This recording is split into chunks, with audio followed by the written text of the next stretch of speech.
사도행전 14장 8절에서 10절 말씀입니다. 루스드라에 발을 쓰지 못하는 한 사람이 앉아 있는데 나면서 걷지 못하게 되어 걸어본 적이 없는 자라. 바울이 말하는 것을 듣거늘 바울이 주목하여 구원받을 만한 믿음이 그에게 있는 것을 보고 큰 소리로 이르되 내 발로 바로 일어서라 하니 그 사람이 일어나 걷는지라. 아멘. 나면서부터 안전뱅이가 사도 바울이 전한 복음의 말씀을 듣고 그 자리에서 회복되게 된 이 사건을 소개하고 있습니다. 오늘 8절 말씀에 보니까 이 발을 쓰지 못하는 사람의 상태가 어느 정도인지를 잘 소개하고 있는데, 일단 8절 말씀을 다 같이 한번 읽도록 하겠습니다. 시작. 루스드라에 발을 쓰지 못하는 한 사람이 앉았는데 나면서부터 걷지 못하게 되어 걸어본 적이 없는지라. 아멘. 일평생 동안 한 번도 걸어본 적이 없는 것이지요. 여러분, 우리가 걷는다는 건 정말 좋은 일이에요. 정말 감사해야 돼요. 이 다리가 없으면은 이 불편함이 말할 수가 없습니다. 물론 목발이나 휠체어나 전동기구를 탈 수 있겠지만, 그래도 그것이 아무리 좋다 할지라도 우리 튼튼한 이 코끼리 다리, 튼튼한 다리만 하겠습니까? 여러분, 건강한 다리 주신 하나님 앞에 감사 박수 한번 치도록 하겠습니다. 자, 그런데 사도 바울이 루스드라에 가서 많은 사람들 앞에서 이제 복음을 전하는데, 오늘 본문 9절에 보면은, 오늘 본문 9절이 하이라이트 키입니다. 오늘 메인 주제가 나오게 된 그 배경이 9절인데 이렇게 소개하고 있죠. 바울이 말하는 것을 뭐 했어요? 듣거늘. 바울이 어떻게 봤냐면은 주목하여 구원받을 만한 믿음이 그에게 있는 것을 보고 그랬습니다. 자, 사도 바울이 많은 사람들 앞에 지금처럼 어쩌면 이 자리에 앉은 우리보다 더 많은 사람이 모여있는, 운집되어 있는 이 상황 속에서 사도 바울이 복음을 전하는 것이지요. 그런데 이 날 때부터 안진뱅이가 되었던 이 사람이 유난히 집중해서 사도 바울의 말에 귀를 기울이고 눈을 반짝반짝 하면서 바라보고 집중하는 거예요. 그랬더니 사도 바울이 그 사람을 주목하여 보니까 구원받을 만한 믿음이 그게 있는 것을 보고 10절 말씀에 보니까 큰 소리로 내 발로 일어서라! 이랬더니 그 사람이 그 자리에서 벌떡 일어나서 걷는 거예요. 할렐루야.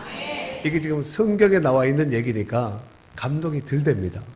만약에 여러분들이 이런 상황 속에 우리 중에 누군가 한 사람이 날 때부터 안진병이었던 이 사람이 이 말씀을 듣고 만약에 우리 중에 일어났다면은 세상에 이런 일이 막 기뻐지며 감사하고 펄쩍펄쩍 뛸 거예요. 이런 역사가 말씀을 들을 때 일어날 수 있기를 바랍니다. 하나님은 안진뱅이만 일으킬 하나님이 아니라 소경도 보게 하고 귀머거리도 듣게 하고 벙어리도 말하게 하고 콧구멍으로 냄새 잘 못 맡는 사람도 냄새 맡게 하고 팔도 낫게 하시고 다리도 고쳐주시고 안에도 고치고 바깥에도 고치고 정신병도 고치고 모든 인생사의 모든 문제를 해결하시는 살아계신 하나님이신 줄로 믿습니다. 이 은혜가 오늘 예배 가운데 함께 하시기를 주의 이름으로 축원합니다. 우리가 말씀을 잘 듣는 것이 정말 중요하다는 것을 오늘 본문을 통해서 잘 보여주고 있는데, 데살로니가전서 2장 13절에 보면은 이런 말씀이 있어요. 이 말씀이 또한 너희 믿는 자 가운데서 역사한다는 거예요. 누구 가운데 역사한다고요? 하나님 말씀을 받아들여서 옥토박과 같이 씨앗을 잘 흡수해서 받아들이는 이 박과 같은 이 심령 가운데 하나님이 역사를 한다는 거예요. 이 역사가 오늘 기타 그 외에 그대가 아닌 내게 일어날 수 있기를 바랍니다. 그래서 다시 한번 9절 말씀해 보니까 바울이 말하는 것을 듣거늘 바울이 주목하여 구원받을 만한 믿음이 그에게 있는 것을 보고 구원받을 만한 믿음이 그에게 있는 것을 봤다는 거예요. 그러니까 눈 감고 기도하다가 그 사람 이렇게 아닌 것이라 눈으로 봤다는 얘기 아니에요?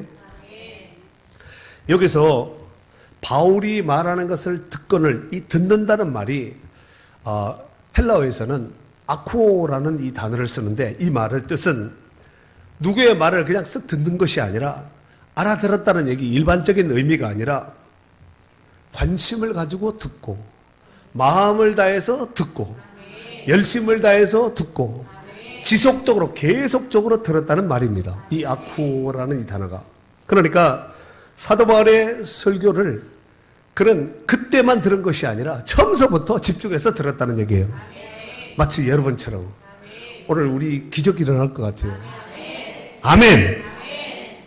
다시 말해서 사도 바울이 안진뱅이를 향하여서 내 발로 일어서 걸어라, 일어서라 할 때 그때만 딴짓하고 있다, 그때만 두고 팍 일어난 것이 아니라 이 말씀을 하기 전서부터 이미 사도 바울이 설교하는 것을 집중하여서 듣고 주목해서 듣고 관심을 다해서 듣고 마음을 다해서 들었다는 얘기입니다. 처음서부터 집중해서 지속적으로 열심히 계속해서 들었다는 단어입니다. 이해가 되시죠? 자, 사도 바울은 안진뱅이를 봤다 그랬죠, 9절에?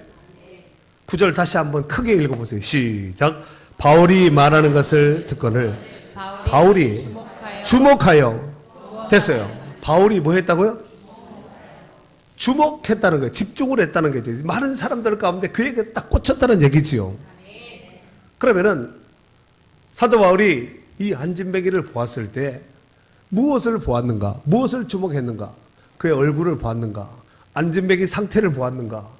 그의 입고 온 옷을 본 것이 아니라 그의 믿음을 보았는데 그의 믿음이 어떤 믿음이었냐면은 구원받을 만한 믿음을 딱 가지고 있었던 거예요. 이 사람은 지금 처음 복음을 접하는 거예요. 그리고 그를 향하여서 큰 소리로 내 발로 바로 일어서라! 일어서라! 그랬어요.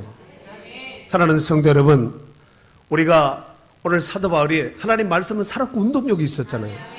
이 말씀이 그때 2000년 전에 그 말씀이 아니라 지금 이 말씀은 우리 가운데 역사하시는 살아계신 하나님의 말씀인 줄로 믿습니다. 내 발로 일어서라 했더니 그 사람이 곧 즉시 일어서서 걷기도 하고, 여러분 걷기만 했겠습니까? 뛰기도 하고 깡총깡총 뛰기도 하고 이리 갔다 저리 갔다 내 다리 봐라 내 발 봐라 하면서 막 이러지 않았겠습니까?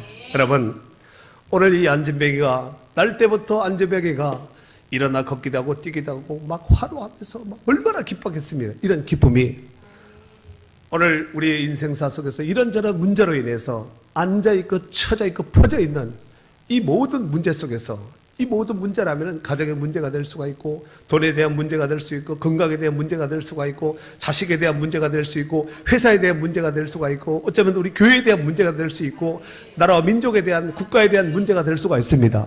이 모든 것 가운데서 오늘 내 발로 바로 일어서 이것이 응답이요 해결의 키가 될 수 있기를 주의 이름으로 축원합니다.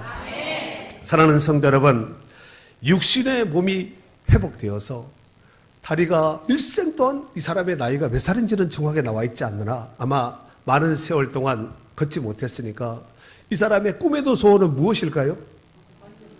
맛있는 거 시컷 한번 먹어봤으면 좋겠다. 이것보다는 아마 나도 다른 사람들처럼 걸어봤으면 좋겠다 하고 아마 소망을 가졌는데 바로 오늘이 그날이 되었다는 것입니다. 여러분, 육신의 몸, 육신의 다리가 회복되어도 이렇게 기쁘고 감사하고 펄펄 뛰고 나는데 하물며 영혼이 살아나고 회복된다면 그 기쁨은 어느 정도일까요? 예수님은 이 상태의 모습을 비유로 뭐라고 말씀을 하셨냐면은 누가복음 15장 7절 말씀에 보면은 내가 너희에게 이르노니 이와 같이 죄인 한 사람이 회개하면 하늘에서는 회개할 것이 없는 의인 99으로 말미암아 기뻐하는 것보다 더하리라 그랬어요. 천국에서는 잔치 나고 난리가 난다는 얘기지요. 죄인 오라 하실 때 날 부르소서 했잖아요. 우리가 하나님 앞에서 어떤 면에서 보면은 죄인이 아니겠습니까? 어떤 면에서 보면은 그리스도로 말미암아서 의인이 되었지만 또 다른 어떤 면에서 보면은 죄인이거든요. 그 죄인 한 사람이 회개하고 돌아오면은 하늘에서 회개할 것 없는 의인 99을 인하여 기뻐하는 것보다 더 기뻐한다는 거예요. 오늘 저와 여러분이 바로 이런 날, 이런 시간이 될 수 있기를 바랍니다. 여러분도 잘 아시다시피 얼마 전에 우리 둘째 딸 찬송이가 교통사고가 났어요. 그것도 그냥 접촉사고가 아니라 큰 사고가 났습니다. 왜냐하면 차가 폐차시킬 정도니까 사고가 대형 사고가 난 거죠. 그런데 문제는 사고에 비하여서 몸이 크게 다치지 않았습니다. 운전한 이제 학교 아는 언니도 많이 안 다치고 찬송이도 많이 안 다쳤어요. 멀쩡하게 이렇게 앉아 있잖아요, 저게. 정말로 이것은 기적이고 하나님의 은혜라고 생각합니다. 그리고 찬송이를 향한 하나님의 뭔가 선한 계획이 있어서 사명이 남아있으니까 살려놓으신 거예요. 만약에 사명이 끝났다면 그거보다 덜한 사고에도 갈 수도 있습니다. 사고 난 경위와 과정을 살펴보면은 학교 아는 언니가 운전에 갔는데 자기 차가 있으니까 운전에 갔는데 찬송이가 이제 아마 보인 것 같지요. 야, 타! 했는데 찬송이가 언니 하면서 폭삭 타버리겠지요. 그 뒷자리에서 이제 앉아버린 거죠. 이제 타고 가다가 가뜩이나 학교가 그날 좀 늦었다는 거예요. 그러니까 천천히 갔겠어요? 좀 밟았겠습니까? 운전을 안 해도 밟으면 나가는 거 아시지요? 그래서 밟고 이제 이제 가다가 앞에 운전하던 이 유경이라는 언니가 찬송아 하면서 뒤를 돌아본 거예요. 그 순간 차가 가드레인을 팍 치고 나가서 논바닥에 굴러가서 차가 가다가 이렇게 뒤집혀가지고 수로에, 이게 도로 옆에 수로 있죠. 수로, 논물 내려가는 그 수로에 뒤집어서 그냥 거북이가 하늘을 이렇게, 이게 이 사고거든요. 큰 사고입니다, 이거. 뒤집히는 순간 운전했던 언니 유경이는 의식을 잃었고 다행히 찬송이는 기절을 하지 않았다는 거예요. 잠시 후 찬송이가 주변 상황을 정신을 차리고 보니까 차에서 막 연기가 막 나더라는 거예요. 그 차가 폭발될 것 같아서 이제 기절해 있던 앞에 언니를 막 깨운 거예요. 언니 하면서 막 깨웠겠지요. 그래서 깨우면서 찬송이가 그랬다는 거예요. 주여 이러면서 막 언니를 막 깨웠다는 거예요. 그랬더니 운전을 한 그 유경이가 정신이 깨어나서 주여 소리를 듣고 이제 흔드는 소리를 듣고 깨어난 것이지요. 그리고 이제 사고차에서 둘 다 탈출했습니다. 그리고 잠시 후에 이제 앰뷸런스에서 충주 건국대학교 병원 응급실에 실려갔고 이제 온 몸은 타박상으로 뭐 전신이 막 까지고 터지고 막 이랬지요. 그런데 이제 정밀 진단을 검사를 했더니 특별한 어떤 이상이 없어서 개인 병원으로 옮겼다가 지난주에 퇴원했습니다. 그 중에서 이들이 개인 병원에 있을 때, 우리 찬송이와 유경이가 개인 병원에 있을 때, 제가 지난 주일날 두 번째 이제 병원 신방을 갔습니다. 그리고 이제 찬송이, 그 다음에 유경이, 저, 사모, 이렇게 네 사람이 이제 한 방에 있는 거예요. 그래서 유경이한테 제가 복음을 살짝 제시하니까 얘가 너를 반짝반짝 하면서 듣는 거예요. 그래서 복음을 제시하고 유경이가 예수님을 영접했어요. 그 전날 유경이가 찬송이한테 그랬다는 거예요. 찬송아, 나도 종교를 좀 갖고 싶어. 그랬다는 거예요. 그러면 그게 무슨 얘기일까요? 예수 믿겠다는 얘기잖아요. 그때 뭐 해야 될까요? 가만히 있어야 될까요? 모른 척하고 있을까요? 복음을 제시해야 될까요? 알기는 잘 알죠. 근데 찬송이가 했을까요? 안 했을까요? 안 했다는 거예요. 왜 안 했냐면은 그 좋은 가까운 관계가 혹시 또 이렇게 목사님 딸인지도 알고 자꾸 이렇게 얘기하면은 괜히 불편할까봐 안 했다는 거예요. 그런 경우 있죠. 살다 보면 그런 경우 있잖아요. 그래서 그날 예수님을 영접했는데 제가 이제 나는 죄인입니다 하고 예수님 영접시켰어요. 그랬더니 옆에 찬송이가 막 우는 거예요. 나중에 유경이의 얘기예요. 찬송이는 그 사고 중에, 그 어려운 와중에 주여 주여 하면서 믿는 구석이 있는데 나는 아무것도 없구나 라는 생각이 든 것을 찬송이한테 얘기했다는 거예요. 그래서 너무너무 감사했어요. 하나님께 영광 돌려야 돼요. 박수. 사랑하는 성도 여러분, 오늘날 전도가 안 되고 전도하기 어렵다는 거예요. 하지만 분명한 것은 우리가 예수님 재림 전까지는 구원을 위하여서 예비된 영혼이 있다는 거예요. 사도행전 13장 48절에 보면은 영생을 주시기로 작정된 자는 다 믿더라 그랬어요. 작정된 자가 있다니까요. 오늘 구원받을 만한 믿음, 이 사람도 복음을 처음 접하고 있는 거지요. 구원받을 만한 믿음 있는 그에게 내 발로 일어서라 했더니 그가 바로 그 자리에서 일어나게 되었다는 것입니다. 여러분, 우리가 복음을 전파할 때 누군지 모르거든요. 그러니까 복음을 전해봐야 합니다. 그러면은 구원받을 만한 믿음을 가진 자가 있으면 바로 예수 영접하고 그날 하나님의 자녀로 응애하고 태어나는 것입니다. 오늘 성경 11절과 12절 말씀에 보면은 루스드라에서 안전뱅이가 회복된 뒤에 루스드라의 사람들이 일제히 고백하며 주변의 사람들이 본인 이 안전뱅이가 일어난 이 사람이 놀라는 것은 물론이거니와 주변에 있는 사람 깜짝 놀라지 않았겠습니까? 11절에 보니까 무리가 바울이 한 일을 보고 루가오니아 방 안으로 소리질러 이르되 신들이 사람의 형상으로 우리 가운데 내려오셨다 하여 바라마는 제우스라 하고 바울은 그 중에 말하는 자이므로 헤르메스라고 했다는 거예요. 이들이 이와 같이 말했던 그 배경이 있습니다. 당시 루가오니아 지방의 사람들은 조상 대대로 고대 그리스와 로마 신화에 심취되어 있었으므로 전설에 의하면 다음과 같은 신화 때문에 이를 신봉하고 있었다는 것입니다. 스스와 허메라는 두 신이 인간의 모습으로, 이게 지금 전설이에요. 그 당시 그쪽 전설을 얘기하는 거예요. 스스와 허메라는 두 신이 인간의 모습으로 이웃 지역의 부르기아라는 지역을 방문했을 때에 아무도 그들을 맞이하거나 영접한 자가 없었다는 것입니다. 그런데 빌레몬과 바오시스라는 한 부부가 이들을 환영하여 자기 집에 맞이하는 순간 저들의 집은 신전으로 변했고 그들은 제사장이 되었지만 두 신을 맞이하지 않은 주변의 사람들은 홍수가 나서 다 죽었다는 거예요. 이게 그 당시의 신화 이야기입니다. 당시 루스드라의 스스, 즉 제우스 신전이 그 당시에 그곳에 있었다는 것은 이곳 사람들이 얼마나 이러한 미신적인 신학에 몰두되어 있었는지를 잘 보여주는 대표적인 사례라고 볼 수 있습니다. 그래서 바울과 바나바가 이 기적을 행하자 그 같은 신들이 자기들에게 온 것을 생각하고 제우스 신당의 제사장이 소를 준비해서, 소는 제물이겠죠, 또 환을 준비하여서 많은 사람들과 함께 제사하려고 이 신들에게, 바울과 바나바, 헤르메스와 제우스 신에게 제사하기 위해서 소를 가져오고 꽃 환을 가지고 왔다는 것입니다.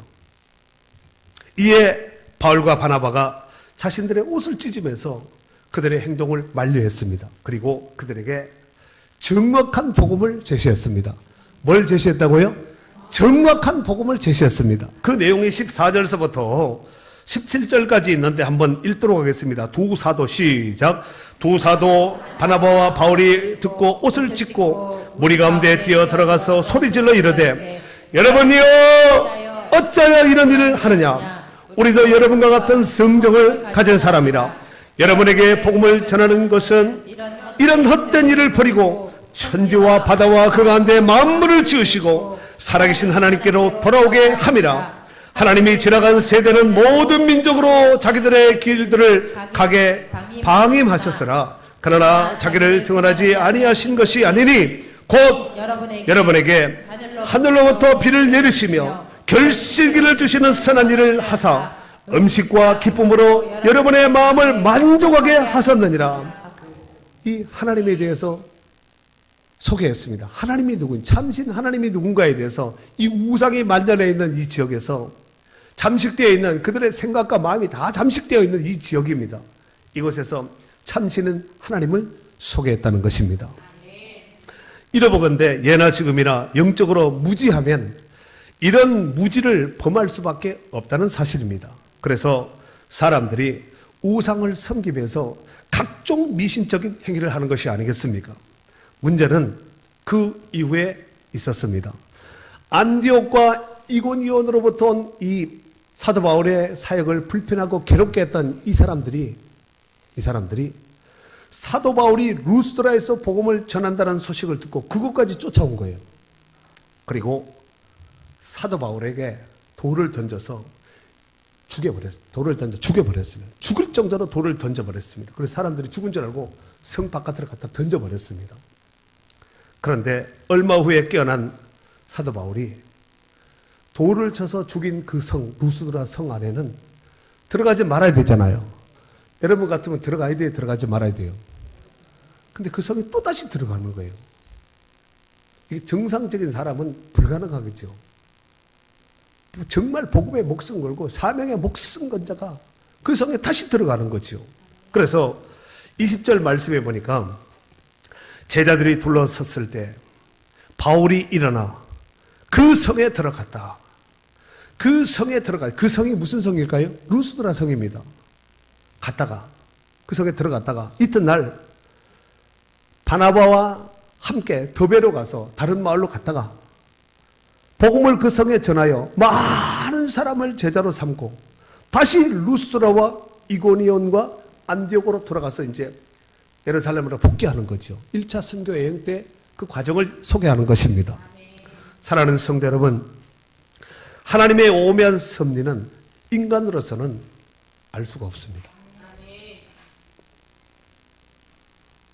찬송이 사고 난 것이 겉모습은 사고예요. 실수, 사고입니다. 그런데 이걸 하나님의 경륜적 섭리에서 한 번 더 생각하면은 그 사고는 한 영혼을 건지기 위한 하나님의 계획감이 있었던 거예요. 그러니까 문제, 사고, 어려움 이런 것들이 다 안 좋은 건 아니에요. 하나님이 그것을 들어쓰는 거죠. 문제도 들어쓰고 사고도 들어쓰는 거예요. 우리 인생사도 마찬가지예요. 어떤 문제가 탁 왔을 때 이거 하나님 앞에 바로 서라는 사인이구나. 정신을 딱 차려야 되는데 뭐 어쩌다가 이런 일이 일어나는가 보다 이렇게 생각하는 거죠. 여러분, 어쩌다가 일어나는 일이 아니에요. 사람은 어쩌다가 일어난 일인가 봐 이렇게 생각하지만 하나님이 어떻게 어쩌다가 있어요. 하나님은 우연도 타이밍 맞춰서 쓰시거든요. 들을 수 있는 귀를 가진 자는 들을 수 있기를 바랍니다. 만약 사도 바울이 루스드라에서 복음 전하는 것을 돌맞은 이후에 들어가지 않고 그 지역을 회피했다면 어떻게 되었을까요? 어떻게 많은 사람들이 구원받을 수 있었겠습니까? 하나님의 뜻은 디모데전서 2장 4절 말씀에 보면은 하나님은 모든 사람이 구원을 받으며 진리를 아는 데 이르기를 원하신다는 거예요. 하나님의 뜻은 모든 사람이 구원받기를 원한다는 거예요. 그 지금 안 믿는 사람도 하나님의 뜻은 그가 예수 믿고 구원받기를 원하시는 것이 하나님의 뜻입니다. 요한복음 4장 35절 말씀에 보면은 눈을 들어 밭을 봐라 시어다 추수하게 되었다는 거예요. 추수하게 벌써 곡식이 다 익어서 이루고 있는데 가서 추수해야 될 일꾼들이 손 자기 일에 바쁘라고 추수를 안 하는 거예요. 그러면은 진짜 농부의 마음이라면은 진짜 농부란 마음이 속이 다 바삭바삭 타지 않겠습니까? 추위가 오기 전에 눈이 오기 전에 그잖아요. 곡식이 나달이 다 떨어지기 전에 빨리 걷어서 털어서 곡간에 들이고 해야 되잖아요. 그런데 그걸 보고도 관심이 없는 사람은 영적인 농부가 아니에요. 하나님 마음과 상관이 없이 지멋대로 사는 사람이에요. 전도할 영혼, 구원받을 영혼, 또 오늘 복음을 제시했을 때 구원받을 만한 믿음을 가진 그 사람이 있으면은 빨리 곡간에 들여야 되죠. 빨리 처수해야 되잖아. 뭐 관계 맺기 몇 단계 다 필요 없어요. 그냥 바로 잘라버려야 됩니다. 그 자리에서 추수해야 됩니다. 하나님이 이렇게 예배해 놓으신 영혼들이 있다니까요. 그럼 왜 못 발견하는가? 복음을 전하지 않으니까 맨날 그냥 막 세상 얘기나 하고 그냥 세속적인 얘기만 하니까 그걸 못 찾는 거지요. 여러분, 감추인 보배 있죠. 감춰진 보배. 보배인데 감춰져 있어요. 가만히 그냥 보면 안 보이는 거야. 막 파고 막 뒤집어 엎고 막 이러면은 뭐가 걸리든 텅 하고 걸리면은 끄집어내면 되는 것이 아니겠습니까? 사도행전 18장 10절 말씀해 보니까 이 성중에 내 백성이 많음이라 그랬어요. 이 문막당에도 아직도 구원받을 영혼들이 믿는 자보다 믿지 않은 사람이 더 많습니다. 우리 주변 가정, 직장을 봐도 안 믿는 사람이 훨씬 더 많잖아요. 그런데 정말 추수해야 될 일꾼들은 딴짓만 하고 있는 거죠. 하나님이 얼마나 안타깝게 보실까? 이거 한번 생각해 보셔야 됩니다. 여러분의 자녀들이 물에 빠지면은 나 수영 못해요. 아이고 위험해서 무서워요. 이러겠어요? 물불을 가리지 않습니다. 불난데 여러분 자녀들이 집안에서 자녀들이 자고 있다. 몰라요. 근데 나는 나라의 바깥에서. 그러면 어떻게 하겠어요? 무너져도 들어갑니다. 불이 나도 연기와 상관이 없어요. 그냥 막 미친 듯이 들어가지 않겠습니까? 아멘 안 하는 거 보니까 안 들어가려는가 보다. 사랑하는 성도 여러분, 우리나라에 복음이 들어올 당시에 우리나라의 이 나라 상태는 심각한 상태였습니다. 이를테면 1863년 토마스 선교사님이 한국에 들어올 당시에 이미 영국은 지하철이 다녔다는 거예요. 그때 우리나라는 상투구고 담배대, 곰방대 이렇게 해가지고 에헤 막 이러고 다녔던 시절이죠. 그들의 관점에서 봤을 때는 한국은 정말 미개한 민족이었습니다. 초기 선교사님들이 우리나라에서 활동할 당시에 그 일기 적어놓은 일지가 있는데 그 일지 내용 가운데 보면은 하나님, 이 미개한 조선의 민족이 정말로 변화될 수 있겠습니까? 이 말은 뭐예요? 그들이 봤을 때는 이것 도저히 변화될 수 없는 민족이라는 얘기가 아니겠습니까? 이곳에 하나님의 통치하시는 나라가 되고 하나님 앞에 그들이 돌아올 수 있겠습니까? 선교사님들이 복음을 전하면서도 이게 늘 가슴속에 남아있는 의문이었다는 것입니다. 뿐만 아니라 수백 년 동안 유교와 불교에 찌들어버린 이 나라에 정말 하나님의 복음이 전해지고 그리스도인들이 세워질 수 있겠습니까? 이게 늘 복음을 전하면서도 마음속에 한 구석에 의심이 일어난 거죠. 문제는 그 후 약 100여 년의 세월이 지난 오늘날의 한국의 모습을 보면은 우리나라는 지금 동네에 교회가 없는 데가 없습니다. 정말 복음의 풍성함과 부유함을 지금 누리고 있죠. 전 세계에서 선교사를 미국 다음에 많이 파송한 나라가 우리나라예요. 만약에 인구 프로테이지로 보면 우리나라가 최고입니다. 2만 명이 넘습니다. 이러보건대 복음만이 사람을 변화시킬 수 있으며 복음만이 나라를 변화시킬 수 있으며 복음만이 우리를 진정 성령으로 거듭나게 하시는 키인 줄로 믿습니다. 디모데전서 4장 2절 말씀에 보니까 너는 말씀을 전파하라. 때를 얻든지 못 얻든지 항상 힘쓰라 그랬어요. 여러분 이거 그냥 해야 될 일이 아니라 힘을 쓰셔야 됩니다. 사랑하는 성도 여러분, 몇 년 전에 미국 9.11 테러 사건이 일어났을 때 그 큰 빌딩에서 불이 나고 연기가 났을 때 그 높은 곳에서 사람들이 요만한 개미 같은 사람들이 막 뛰어내는 거 여러분 보셨죠? 그 높은 곳에서 뛰어내면은 100% 다 죽습니다. 100% 다 죽는 거예요. 그들도 알고 있습니다. 하지만 사람들은 죽을 줄 알면서도 뜨거운 불에 연기에 견딜 수가 없으니까 그 고통을 잊기 위해서 순간적인 자유지만 잠깐이잖아요. 몇 초 되지 않잖아요. 그 고통을 잊으려고 그냥 아래를 안 보고 그냥 몸을 창밖으로 던지는 거죠. CNA에서 과연 몇 사람이나 뛰어내렸는가를 조사를 해보았더니 확인된 사람만 237명이었다고 합니다. 건물에 뛰어내린 사람들. 그들은 뻔히 죽을 줄 알면서도 혼자 뛰어내린 사람도 있지만 마음이 약해서 그 와중에도 마음이 약해서 주변에 있는 사람들과 손을 잡고 같이 뛰어내린 사람도 있었다고 합니다. 왜 그렇게 하였을까요?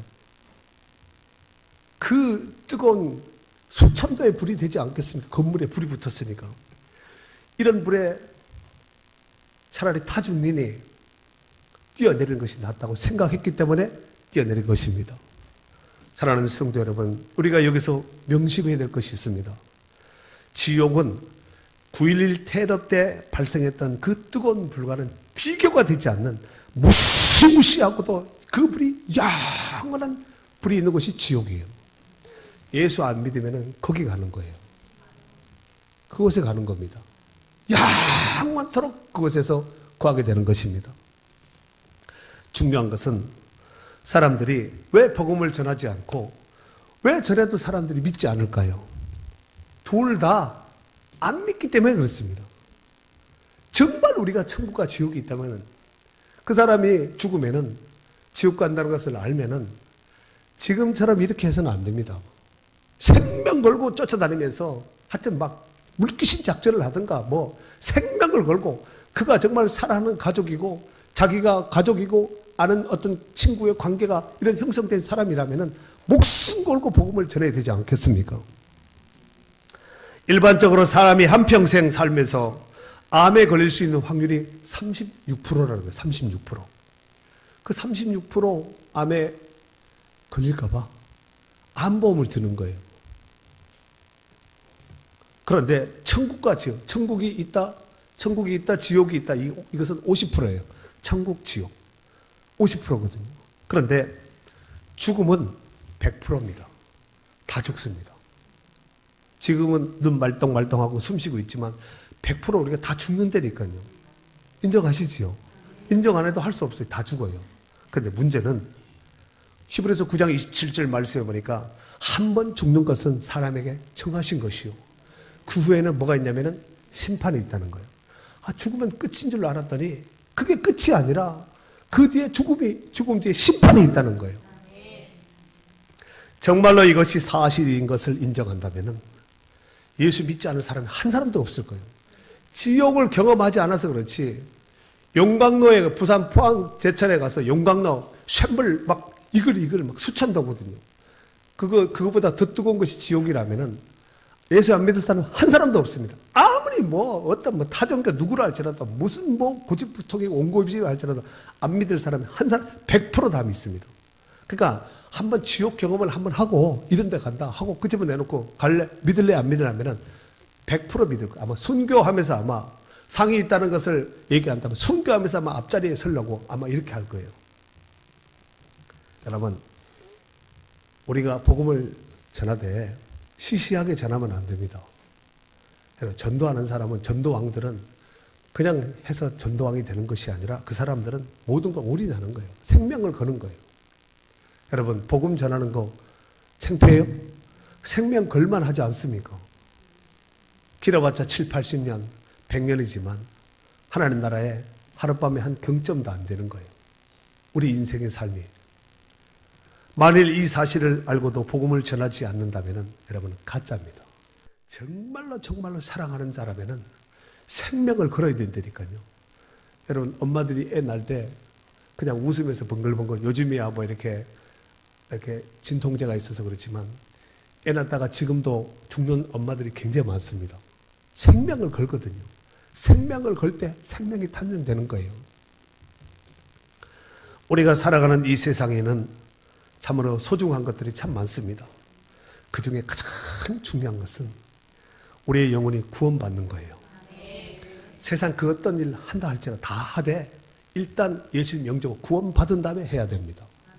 솔로몬은 그렇게 말했습니다. 헛되니 모든 것이 헛되도다. 하나님 없이 하는 모든 것은 다 헛된 거예요. 죽음은 날마다 우리 주변을 뱅뱅 돌고 있습니다. 시와 때를 가리지 않습니다. 운전 중에도, 잠잘 때에도, 비행기 탈 때도, 직장 갈 때도, 여러분 어떤 학교 갈 때도 죽음은 늘 우리 주변에 항상 대기하고 있어요. 항상. 그러므로 이제 누구를 만난다 할지라도 복음을 제시하셔야 됩니다. 복음을 제시해서 그 영혼이 살아난 거. 아까 유경영 얼굴 보셨죠? 실제로는 더 이뻐요. 얼굴이 막 빛이 막 광채가 나는 거예요. 복음을 전하면은 얼굴에 광채가 나요. 눈빛도 막 바짝바짝해집니다. 괜히 돈 주고 땡기지 말고 복음 전해서 은혜의 광채를 덧입을 수 있기를 바랍니다. 은혜의 광채는 하나님의 성은을 입은 거예요. 그러니까 우리는 성은이 마음과 가옵나이다 하고 그런 사람 얼마나 좋아요. 그런 사람 화장도 안 해도 막 갖다 붙이고 막 두껍게 안 해도 이뻐요. 스데반은 돌 맞아 죽는 그 현장 속에서도 얼굴이 천사와 같이 빛났다 그랬죠. 아멘이지요. 그 왜 빛났는가? 예수님은 요한계시록 1장에 보면은 그 얼굴이 모습이 해같이 빛났다 그랬어요. 그 예수님 닮아서 한번 그랬겠지요. 같은 DNA가 흐르니까. 우리도 정말 구원의 기쁨이 감격이 있는 자는 얼굴 보면 척 압니다. 아멘.